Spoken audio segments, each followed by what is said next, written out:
Hi, Gary. Traditionally, hotbeds were used to start seedlings, and you'd plant them really thickly and then you'd pull them apart and plant them where you wanted to. So, that's what I did with my kohlrabi. None of these kohlrabi were originally planted there. They were all planted in this little clump over there by the onions. And so, it worked fantastically. You can see that the Swiss Charter is starting to come in really nice and thick. I'm not going to be transplanting them to other spaces. I will just be pick and come again and pick and come again. The one problem with this potting medium, which is peat moss with perlite, and then underneath there's rabbit manure, is that peat moss or coconut coir, whichever one you use, dries out quickly, and the surface of it forms a little bit of a crust, so it's hard to get more water in. I do have to water in here daily. The more densely packed the growth is, the less you have to water because the shade keeps things from drying out. So, that the goats got out at its first year. The way that I saved it, because this little piece right here was the only piece of bark on the trunk that was still intact. Everything all the way around was stripped off. So what I did is I took a sheet and I wrapped it tightly, firmly around the trunk. And I did that to hold that little tiny strip of bark on, and also to protect it from the sun. And then when water sprouts came up, I didn't cut them down. They were the only thing that really seemed to be alive on it, and so I didn't cut them.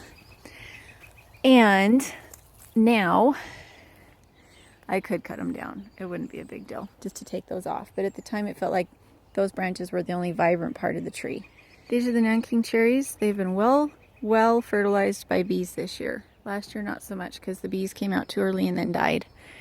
These are my strawberries. I have the finished cages on those too. I need to finish the cage for this one. Last year all they had on them were the cages. They didn't have the frame around the bottom, so the ducks were still able to get their heads under and eat any new runners that were coming out. So now they have the frame on the bottom, and the way they work is that you can work on them from either side. You just tip it like that to get into it, or you tip it the other way to work on this side. And I made it with plumber's tape and welded wire fencing.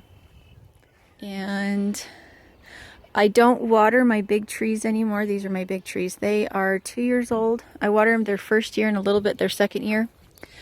I don't water the pear tree. I don't water the other apple trees. I do not water the Nanking cherries unless they start to get that funny color and their leaves start to get brittle. But if anything, I water them once a year. I don't water the mature ones, only the new ones that I planted in between to fill in. Outside, those are autumn olives. Their fruit is delicious. Make sure to eat the seeds too. More Nanking cherries. So Nanking cherries really like our property. Here are more aronias or chokeberries. Again, delicious. There's our big, beautiful crabapple that shades and feeds so many of our animals. I need to put more mulch out here. It's just, if you don't put enough mulch on, you might as well not put mulch on at all. You need at least 6 inches everywhere. And the more molded and packed down the hay is, the better it is. I want to make it really, really clear, because this is something that I didn't understand when I started. I thought that the first year that I put something in that was permaculture, I wouldn't have to water anymore. I'd get the mulch on and everything would just be fine. What I didn't understand is that the soil needs bacteria in it, and the soil needs a certain amount of humus. Humus or hummus? I don't think it's hummus. Humates. It needs organic material in it. It needs living material in it. And so what I understand now is that you get a space really, really healthy. You baby the plants for the first year, and then the second year they will survive long enough for you to get everything else in order to be able to take care of them. So this is a 3-year plot. So last year was the first year that it really took off, but last year was also the first year that I really, really babied it, that I watered it every day, that I put on the deep rabbit mulch. I'm okay that this has alfalfa seeds in it because alfalfa is a cover crop. And as it comes up, I will go in and I will weed it, I will lay it down, and it will become my new mulch. I have no problem with there being hoary cress in here because it grows quickly, it's succulent, and I just lay it down as a mulch and it feeds the soil. But just understand that it can be heartbreaking the first time you try permaculture when you find out that it is a system, because you think that it's a quick fix, and it's not a quick fix, it's a system.